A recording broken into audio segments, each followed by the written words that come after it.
izao na mangigenye dezakai na tsuti izao ny fahazana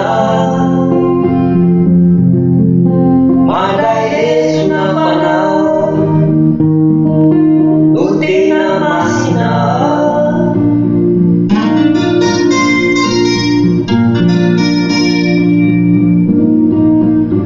tsy safidigny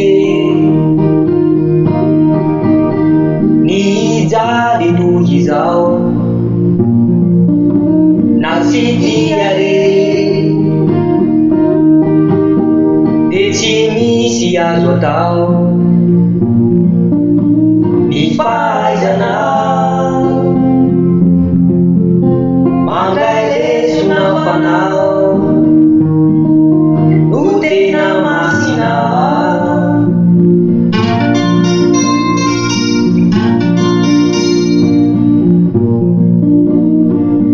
somina fiainana izany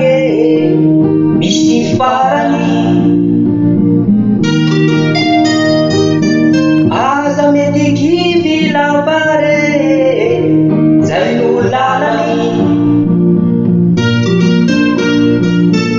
ola eo fona ny masoandro manomeny tara-pazavana rehefa lasireo izay nanaloka sy ny serana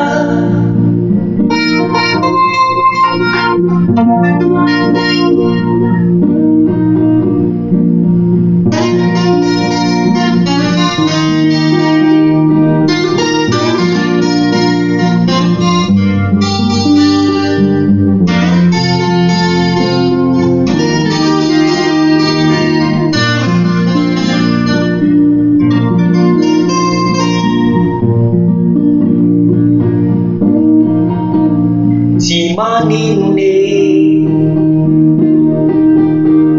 refizay no atao efa mazavanye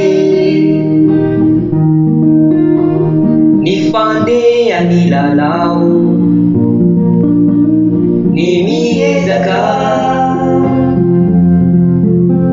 mampiseho fo malio no medika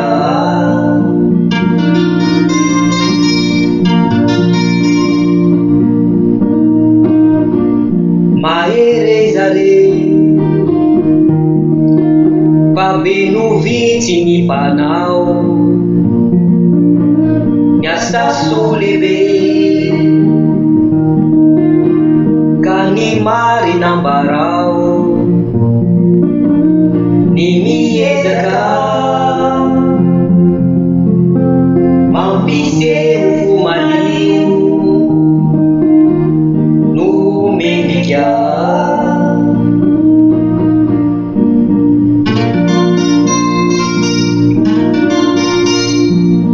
somina fiainana izany misy farany aza mety kivy lavare zay no lalany